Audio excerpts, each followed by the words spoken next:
Toro, I am humble, for tonight I understand your royal blood was never meant to decorate this sand. You suffered great injustice, as did thousands before you. So I offer an apology, and one long overdue.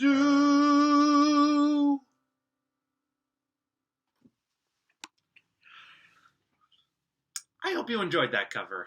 Unfortunately, I couldn't play it on a guitar since I don't own a guitar. I don't really have much attire to wear that is Mexican themed since I don't really collect many souvenirs, even from the few times I've gone down to Mexico. I'm just not a souvenir kind of person. But to get into the spirit of the Mexican holiday, I decided I wanted to talk about a special kind of movie to me. If you're subscribed to my channel and you follow me regularly, I'm sure you've seen my video from last year where I did a One Villainous Scene on Pal, the cell phone lady from The Mitchells vs. the Machines. The One Villainous Scene trend on YouTube was one started by the channel Nando V Movies, who tagged various popular reviewers across YouTube to dissect their favorite scenes with iconic movie villains. Now the trend has started again late last year with One Musical Scene. I wasn't tagged to do the One Villainous Scene trend. In fact, it happened exactly 7 months before I decided to do my own. And likewise, I wasn't tagged to do any One Musical Scene. And I'm really only coming up with my own exactly 7 months after that trend by freaking coincidence. I'm someone who, at least in my more recent years, doesn't concern myself with jumping aboard online trends, as I want to avoid falling into the trap of jumping aboard bandwagons.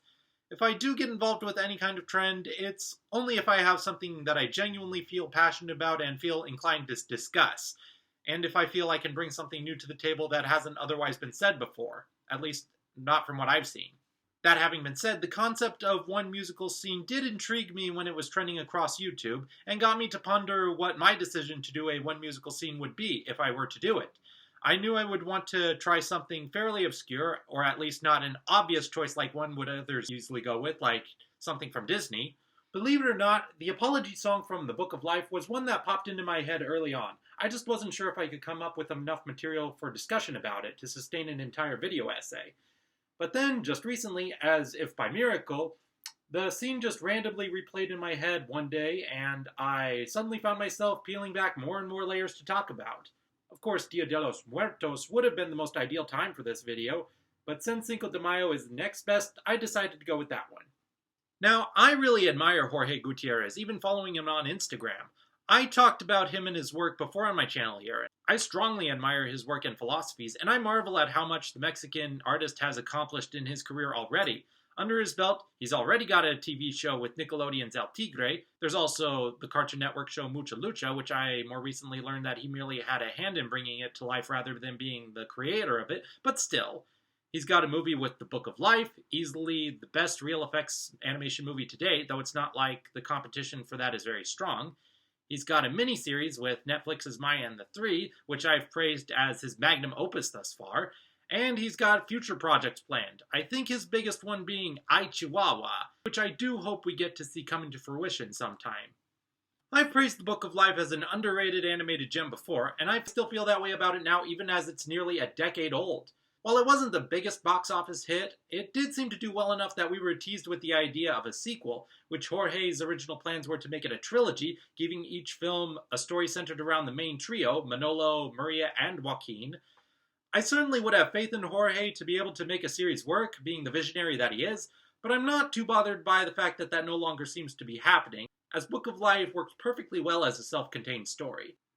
At the same time, though, it seemed that everyone simply regarded it as just okay or good but not great, saying things like it doesn't have much to offer aside from the visuals, or even a few years later when people only seem to remember it because it's an easy comparison for Pixar's Coco when people saw the trailer, and everyone was saying that Coco is better when that finally came out. Whereas years later, when Book of Life started to pick up on some appreciation, from what I've been seeing anyways, I've seen a few comments from Mexican natives defending the Book of Life as better than Coco because it's a more authentic love letter to Mexican culture as a personal project from an actual Mexican man. Now, I've made my arguments before as to why resorting to the cliché argument has become its own cliché at this point. And I feel it's getting equally tiresome to resort to the game of which one is better, because while drawing easy comparisons is a natural thing for us to do, it tends to lead us into really heated discourse that ends up only skewering both works in question, or even more than two works at a time. I think both Book of Life and Coco have their positives, and both have the capacity to speak to not necessarily every person, but just about any person, whether they be native to New Mexico or not. It just depends on who you ask as an individual. If a story doesn't speak to you deeply on a personal level, that's perfectly fine, but that doesn't mean that the storytellers were just being lazy and didn't put much thought or care into it. Jorge has said that both Book of Life and Maya and the Three do use some very familiar storytelling elements at face value, and that both cases were a fully conscious decision on his part. He says that in the case of Maya, it is really the best way to subvert audiences' expectations to get them more invested. And in the case of the Book of Life, he says that all of these themes are familiar because they are universal and speak to everyone. The characters are archetypal, but never one-dimensional or one-note. And the individual plots of the movie, from the love triangle between Manolo, Maria, and Joaquin, to Manolo struggling to live up with his family's destiny, are indeed familiar, but not so cut-and-paste dry, and I would defend as having a lot more depth to them than I've seen most others give them credit for. And in the case for this video, I will be focusing on the latter. Now, never mind the matter of spoilers, but I'm going to be describing how each scene unfolds. So how well you are able to follow what I talk about here may heavily depend on whether you have seen the movie for yourself or not.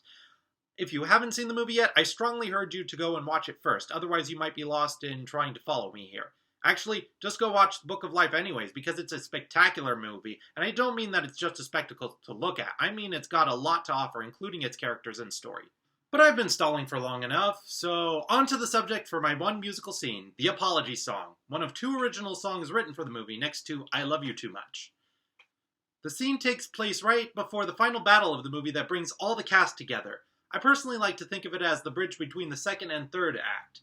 It happens after Manolo Sanchez has reunited with his family in the Land of the Remembered and has become the first one ever to surpass all the challenges to reach the Land of the Forgotten and speak to the goddess La Muerte about her husband Xibalba, the primary antagonist of the film, and how he had killed Manolo in an effort to win a wager so that he could swap domains with La Muerte.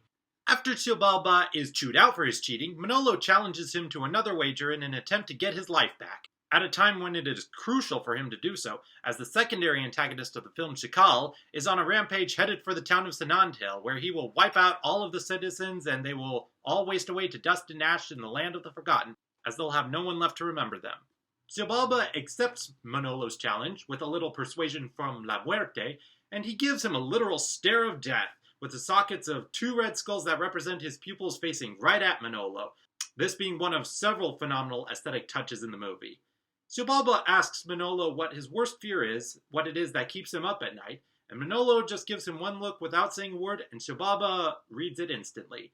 And from there, Manolo is transported into a huge arena in the Land of the Dead, where his entire family watching as he must fight off every bull ever killed by the Sanchez family. This will determine whether he gets to return to the Land of the Living, or if he will be banished to the Land of the Forgotten. Manolo is charged at by hundreds of bull skeletons at once and managed to hold his own in the fight for a while, with his whole entire family witnessing. Even his dad Carlos just pops in to see him all of a sudden after being murdered by Chikal. But when Manolo's family witnesses him getting beaten down more and more by the bulls in the arena, and they can't even step in to help them, and just when Manolo can barely remain standing on his own 2 feet as all the bull skeletons dissipated to dust that reassemble back into this form of a huge bull with flaming horns, no less, more terrifying than anything he's ever been confronted with before, and he knows he doesn't stand a chance against it unless he finishes it off. The one thing he has always refused to do, and has always been shamed for it, not only by his own dad, but even the residents of Sanandil, who just view it as a sign of weakness on his part. Manolo is knocked to the ground, his sword and guitar both go flying, and with the colossal amalgamation bull closing in on him for the kill, and his family urging him to get back up and finally do away with it, he reaches for the sword, but instead picks up the guitar, and he plays from the heart. It's a fairly short song with fairly simple lyrics, but they carry a lot of weight as an apology, especially with Diego Luna's delivery. And when the scene is over, La Muerte, as the narrator lady, says, Manolo's greatest fear was never bullfighting. His greatest fear was being himself. But in a way, this also ties into her line at the end of the story about how true love, the really, really good kind of love, never dies. Let's examine why, mi amigos. It's already been established in the film that Manolo's biggest dream above all else is to be with Maria. He's been friends with her from childhood, and he's been competing for her hand without getting possessive of her, mind you, even full out telling her that he will never stop loving her even if she does end up marrying Joaquin. He has already faced his trial on his journey to the land of the dead and has proved his true love for Maria by admitting that he would die for her, and he manages not to, which has made him a first according to the rite of passage. But now Manolo is facing a trial for his life, yet again, and this time it's not about a testing for his love for Maria. It's a different kind of love, one that ties into him being himself. It's where his passion for music comes into play, sure, but it extends even beyond that. We've already established that Manolo has no interest in following his dad's wishes to follow in the family's legacy of bullfighting. Sure, he has established something of a talent for it at a young age that his dad Carlos wants him to take full advantage of, but Manolo's real passion is music, even against his dad's disapproval. Although Manolo begrudgingly goes along with bullfighting, the whole while bearing the feeling of living in his family's shadow, he draws the line at killing the bull. But Carlos will have none of his son being a weakling, and frequently shames him throughout the movie for disgracing the family's name, something he is shown deeply regretting later when he is mourning at Manolo's grave after he's been bitten by Chibalba's snake. But that shot in the movie of Manolo's reflection in the sword as he is reaching for it to finish the bull, it represents him fully realizing on his own accord who he is not and who he must never allow himself to be, not even in the face of death, no matter what anyone else has told him. The only two voices in the movie who have ever pushed Manolo back from the classic methods of bullfighting are Maria and his mom Carmen. Maria, being an animal lover, knows that Manolo is better than all the other traditionalists who kill bull for sport, while Carmen reveals to Manolo when he reunites with her in the land of the dead that despite what Carlos had said, she never wanted her son to become a bullfighter, and hoped that he would learn from his family's history never to pursue a career that would cost him his life. But here Manolo is, confronted with a situation where his life absolutely depends on him doing what the voices surrounding him vouch for him to do, that his family is rooting for him to do anything to survive, or at least try to. But Manolo realizes he hardly stands a chance anyway, so he isn't going to go out just like all those hundreds of bulls, reduced to becoming an animal fighting for survival. Instead, he is going to connect with the bull with a heartfelt apology, hence his line in his song, "If you can forgive, love can truly live." If I could compare Manolo's arc to that of any other character in the universe of Jorge Gutierrez, it would be Pichu, the great Puma warrior from Maya and the Three, who's been tested with the concept of mercy even for his enemies, which at first seemed to have lost him everything and everyone that he loved, and left him empty and racked with shame for years. But Pichu's arc is about how mercy is never a mistake. Mercy is not something you show, but rather something you are. The same thing goes with love. Love is compassion. Love is empathy. Love is honesty. Love is selflessness. Love is acceptance. Love is unconditional. Love is connection. All of these describe Manolo. His line, "Love can truly live," may not apply to him being able to live, with him about to be crushed by this bull's hoof, but as long as he remains true to himself and exhibits these traits of love, that is something that will last far beyond him. Hence, the movie goes to show that extending love to anyone is never a mistake, and in fact are key to a genuine heartfelt apology. There's killing your enemies with kindness, and then there's recognizing the pain felt by another being lashing out at you in self-defense, and connecting with them, even if you somehow directly or indirectly were a source of their pain. Manolo in this situation could have defaulted to the mindset of, "I didn't become a bullfighter on my own accord, I vouched against killing you bulls, but now you bulls are forcing me to fight for my life." But instead, he delivers this line in his song, "Although we were bred to fight, I reach for kindness in your heart tonight." Manolo has been established throughout the movie to be brave and heroic, but not impervious to fear. And yet, at this moment, facing his ultimate death, he doesn't try to put up a defense and remains unflinching, even as the bull's gigantic hoof slams down on the ground a mere inch from his face with such an earthquaking force, before the bull finally calms down and humbles itself before him. By letting down his guard and opening himself up to his enemy, which is really him at his most personal, where he's truly being himself, Manolo breaks the chain of death and destruction in his family. Even Siobalba, as much of a cheat and sore loser as he is, can't help but be impressed and aghast by Manolo's triumph in this moment. And at the end of the song, the huge amalgamation bull dissipates not into dust but into marigold petals, the signature flower for the Day of the Dead, symbolizing a more peaceful, dignified passing for all those hundreds of bulls that have finally been looked at as more than just something being bred for the sole purpose of slaughter. And this sentiment even carries right after the song when Carlos approaches Manolo and says, "I told you, a Sanchez never apologizes. But you just changed that." Now, there is apparently this thing, sometimes depending on certain family dynamics and even arguably certain cultures, at least from some places that I've heard, that dictate that parents would never apologize. But this custom ideology is something we see pushed back against more and more throughout the more recent years, even to the point that a lot of Disney and Pixar fans have noticed this becoming a trend in some of their more recent movies that deal with the matter of generational trauma. There could be all sorts of reasons as to why certain families are against the idea of elders having to say sorry to their kids. They fear that it can be seen as weakness or something that the children could use against them. Or if it's a case of a family name, they feel it could be a sting to their pride of their ancestors to whom they owe their entire existence. Ancestors who say, "We do what we do best. We are bullfighters. We never apologize for being what we are." And of course, it's not my place to tell other people what to do with their lives, but all of this can end up falling into the trap of toxic pride if the child is denied the sense of having their own agency by being forced to fit their family's mold. And this level of toxic pride always comes at a price, like how Carlos witnessed Manolo almost pay with his life, more specifically the life after death, for the mistakes of the entire Sanchez family. For my money, it's always better to be open to admitting when what you did, or even what your long-deceased ancestors whom you admire have done, was wrong, and be open to things possibly needing to be done differently. Especially since it's much more likely for your kid to open up to you, like Manolo, who rather than shunning Carlos for all the hurtful things that he said to him, extends that level of understanding and says, "You wanted what was best for me." Because that's how, both as parent and child, you demonstrate love that is unconditional, honest, empathetic, compassionate, selfless, and achieves acceptance and connection.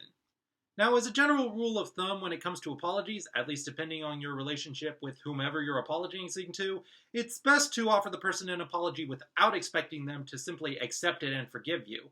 Or they'll forgive you but they can't forget, which means the damage is already done, and although they'll bear no ill will against you, they'll still need to walk away for their own peace of mind. But when you're in a situation like Manolo is with the bull, where parting ways is not an option, you're still humbling yourself to them, and you're attempting to connect with them, trying to offer them a source of peace, even when they perceive you as their enemy, justly or unjustly. And this is something that applies to our everyday lives and all our social issues, on larger and smaller scales alike. The kind of thing that tears countries apart with the mayhem we've seen in our social political climate, as well as driving wedges between separate countries. We are all people born into a crazy, messed up world. Some are inherently seen as privileged for not having been subject to harsh realities depending on things like race, gender, and orientation, when in reality, every one of us is fighting our own battles. And of course, there are those of us who've endured more because of our immutable characteristics or things out of our control. And of course, we could all stand to extend whatever fortune we are blessed with to others who are less fortunate when and wherever we can. But some of the more privileged others who regularly engage in practices to be a good person are forced to pay the price of the mistakes left by those who came before them. Even if people are fighting out of a state of necessity to survive and stand up for themselves, if it's against the wrong person, all this does is lead to vicious cycles of, "Well, you did this to me first," matters of Olympics of suffering, and all of this just feeds into the us versus them mentality that just drives us further apart. But the way Manolo apologizes in the songs and ends this vicious cycle in his own story, what he's saying is, even though I did not cause harm to you directly and have even condemned the idea of it, it's hardly any better that there's nothing I or anyone else can do to undo all the harm that has befallen you. So instead, let me try to connect with you. I have had my share of suffering too. Maybe it's not the same as yours, or even as much as yours. But let's recognize that we are both living beings who've had our shares of suffering, even if, our case, we are now both dead. And instead of taking our tribal instincts out on each other, we can extend love and respect. After all, in the words of Charles Maxey, the author of the best-selling book, The Boy, the Mole, the Fox, and the Horse, one of our greatest freedoms is our ability to choose how we respond to others. We, as individuals, can be the ones to finally reap what we sow instead of what others have sown. And in doing so, we can cast our own shadows, both as Manolo and Joaquin at the end of the movie do. Anyways, thank you for listening in on my ramblings and overcomplicated thoughts here. Should Nando V Movies start another trend of one blank blank blank scene videos, will I do one of those too? Possibly, though most likely not until many months after the run of the trend. We'll just have to wait and see. Anyways, I look forward to hearing your feedback as always, and Feliz Cinco de Mayo!